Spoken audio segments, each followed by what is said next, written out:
Ladies and gentlemen, my name is Totalbiscuit. I'm here to ask and answer one simple question. WTF is Death Rally? Well, Death Rally, that's an old one, isn't it? A long time ago, in a galaxy far, far away, there was a game called Death Rally, which featured Duke Nukem. It involved driving around and blowing stuff up, essentially. Death Rally was then recreated after an open source version was made a few years back by Remedy Entertainment, the guys that brought you the older Max Payne games and Alan Wake. They also contracted a company called Mountain Lion, or was it Mountain Goat? Might be Mountain Goat.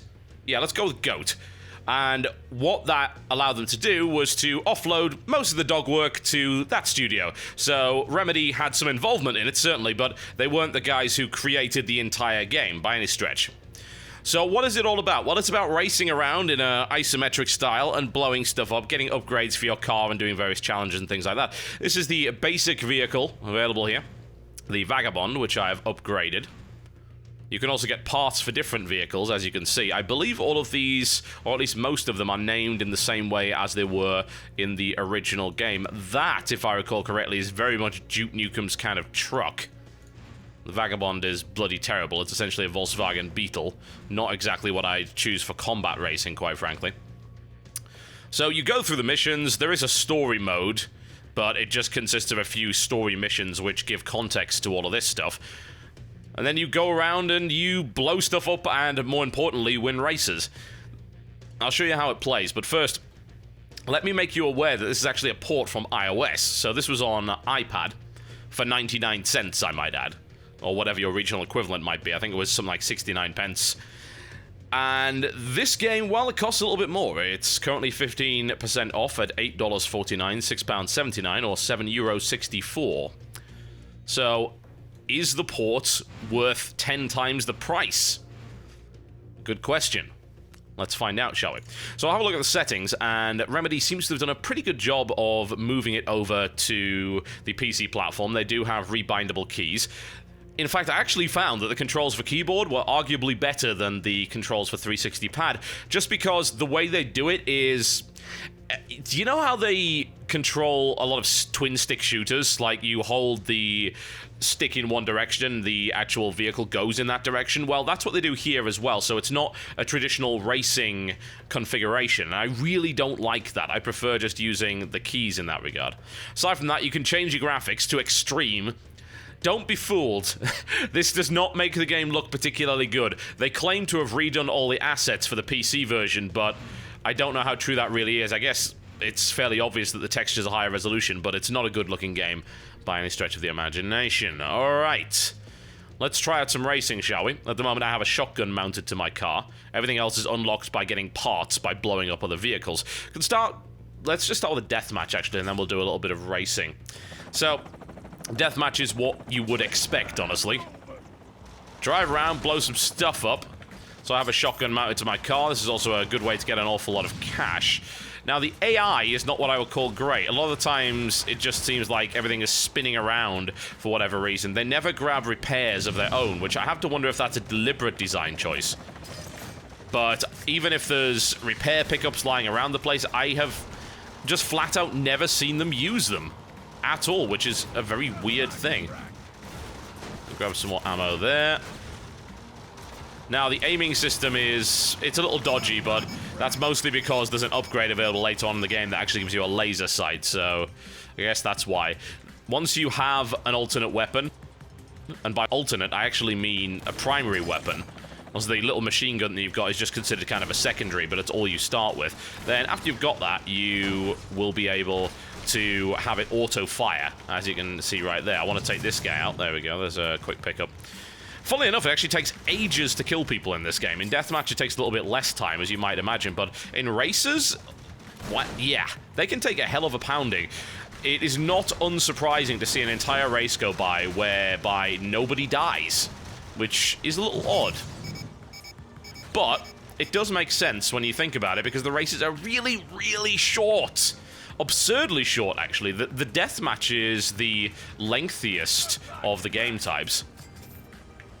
little bit of a disappointing death there as well. I'd like to see my car explode. It just kind of burns to a halt, which is not all that interesting. Also, respawning you and then getting you stuck there and instantly putting you in the line of fire is not exactly great. But anyway, that's a minor complaint considering it starts off with just a little bit of invulnerability, as you might imagine. I'll actually try and go and find some more ammo if possible. Now, the thing about the races, and the reason why I don't think it's really all that odd that stuff doesn't die all that quickly, is the races are really short. It might just be because I'm on the beginner's tracks, but they're essentially 3 laps, and almost everyone on the tracks, I seem to be able to finish the entire race in about a minute and a half. That's not very long. It really isn't, and I have to wonder if this is as a result of its iOS roots, I suppose. It is an iOS game. iOS games are generally not designed to be played for a great length of time. I'll be totally honest, I think most iOS games are designed to be played on the toilet. I really, really believe that.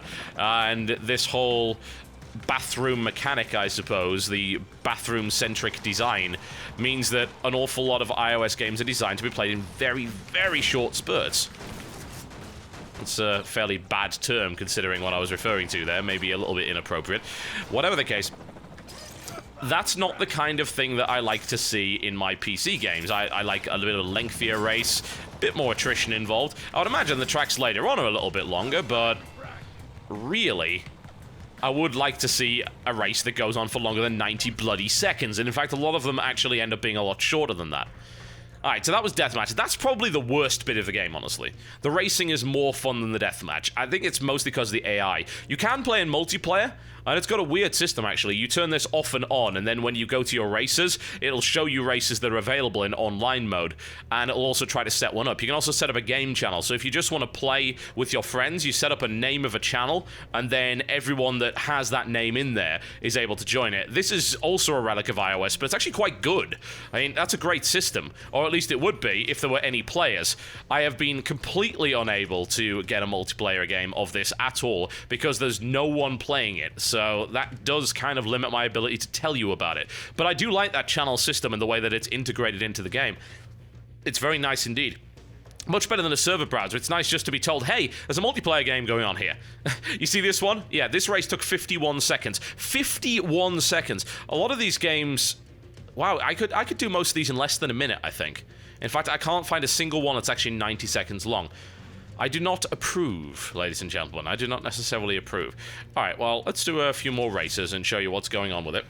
So there was a few pickups on the ground. Not really a lot. I would very much prefer if there were more pickups available. You get the pickups by slamming your way, or indeed shooting your way, through these crates. Now that I've got a level 3 shotgun, I'm doing a hell of a lot more damage. So I guess you can say that, hell, there's going to be a lot more dying in this particular race than there is usually. Unfortunately, I do need to get some ammo. Wonderful. And, you know, I would really just like to wait for him. You get past me, and then I'll blow you up with a shotgun. That sounds like a fairly good idea. There we go. And that actually gives me parts for different weapons, and sometimes items as well as different kinds of car. I'm still in last place, though, even after having killed all of those guys. So you do really have to balance things. Now, one thing I don't like is the fact that this game just completely lacks a sense of speed. Now, you can argue that, yes, it's because I'm in a more basic car, but I'm not seeing a sense of speed for the other guys who aren't in basic cars. So I'm not a big fan of that. I like to get a sense of speed in my racing games. It gives me that thrill, but I don't know, maybe it's from the isometric perspective, but even then, like, old games like Micro Machines were faster than this. Even with Nitro on, you don't really move all that quickly. So I can't say I'm hugely impressed by that, and as you can see, the race is over at 1 minute 15 on the clock. Maybe if the races had just a little bit more length, I would enjoy them more than I do. I don't want to criticize the graphics too much. I mean, it's a port from an iOS game. But still, you're asking for, at least once this discount goes away, 10 times as much as the iOS version. And for what? You gain the benefit of, I don't know, better controls? That's really about it, as far as I can tell. Everything else that this game has seems to be in the iOS version anyway, so I don't know. I don't know what I was really expecting, but the game doesn't really pop in any way. I was hoping for some fairly fun combat racing. And what I'm really getting is some mildly entertaining combat racing. And for a game that supposedly has Duke Nukem in it, this is the mildest game I've ever played. I mean, really now. I don't know, maybe Duke Nukem Pinball was milder, but, you know, honestly, I don't think it was. I don't think it was. I think Duke Nukem Pinball was actually more hardcore than this, which is not exactly a good thing to say about the game, is it? But at the end of the day, what else am I supposed to say about it? And the racing is just bland. I don't get an exciting feel out of anything. The guns don't really feel all that great. I guess later down the line there might be better guns that do feel great, but at the end of the day, this is a first impression series, so what the hell am I supposed to tell you? I can't really speculate all that much. There we go, and take him down, get a part for a Gatling gun, which is nice, but the audio quality isn't really that awesome. I mean, I don't hear roaring engines or anything like that. It quite frankly sounds like I'm driving around in a moped, which is not what I would expect out of a game called Death Rally. The combat just doesn't sing to me. It's not all that entertaining. I guess there's really not enough variety in it either. You basically mount a gun, and later on you can get an item. You can get something that allows you to get a laser pointer, and you can lay mines, but I want to see more pickups on the track. I think that's what I really like when it comes to combat racing games. Yes, why not? Here we go. That's a cool little event. I do like that very much so. Let's rock and or roll, shall we? One of the opponents has been sabotaged, and I need to get the hell out of the way of these guys. I guess I just wanted something that was a little bit more exciting. I've been looking for good combat racing games for a while. I'm a big supporter of Wipeout, for instance. A lot of people got upset at me in the last video. It's like, oh, why didn't you like F-Zero? Sorry, man, I never played Nintendo as a kid. F-Zero was never something that really appeared on my radar, but Wipeout was much more combat-oriented than F-Zero ever has been, because F-Zero doesn't actually have weapons.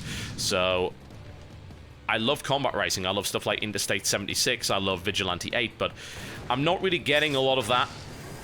I'm just getting this really slow-paced, kind of mild experience. Even the music's not that great. I'd expect some really good rock music in the background, but, I mean, come on, that was a 47-second race. You don't even get a chance to get into it, really. So, I'm afraid I've got to say that I really don't like Death Rally. What I'll say is that it's a good port. It works well. They've done some good work with it. It works well with the controller. Admittedly, it's not to my personal taste, but that's not necessarily their fault. And you've got full mouse control and a lot of options, and it runs fine. It doesn't have long load times or anything like that. And to be fair, it's not really that expensive. It is a $10 game. But maybe it's just too slow-paced. I mean, I've played so many races already. How many races have I done? It doesn't actually tell me. That's unfortunate. It just tells me how many races. Oh, no, there we go.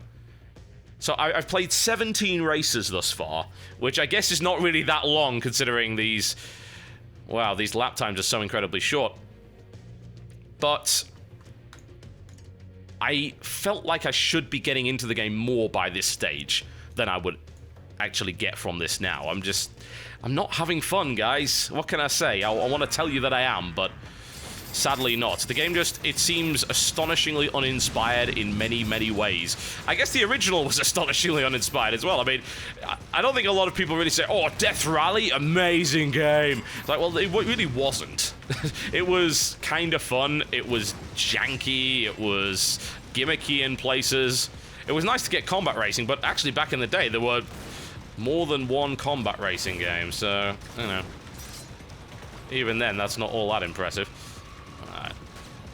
Graphically, it's not really that great either. I mean, I can see that they've upgraded the textures just a little bit, but it's still not a good-looking game. Not that I really care about that. In fact, you know, what would have been better is if they'd actually made the game play faster and the cars go faster, because you'd notice the textures less, because you're blurring your way past them at super speed. But unfortunately, that is not happening at this time. No, no, no. Can very clearly see that it looks like an iOS game, it plays like an iOS game, yet it's 10 times the price of an iOS game. If the controls were any good on an iPad, I guess some people are okay with that. I personally hate controls like that on an iPad. I'd just say to you, hey, get on an iPad. Or iPhone. Hell, even then, I'd just say do that anyway, because at the end of the day, it doesn't seem like it's worth the money. It really does not. And I'm sorry to Remedy for that. They've obviously put some effort into the port alongside their sister company there, but the game just isn't that fun. My name has been Totalbiscuit, taking a look at Death Rally, currently available on Steam. I'll see you next time.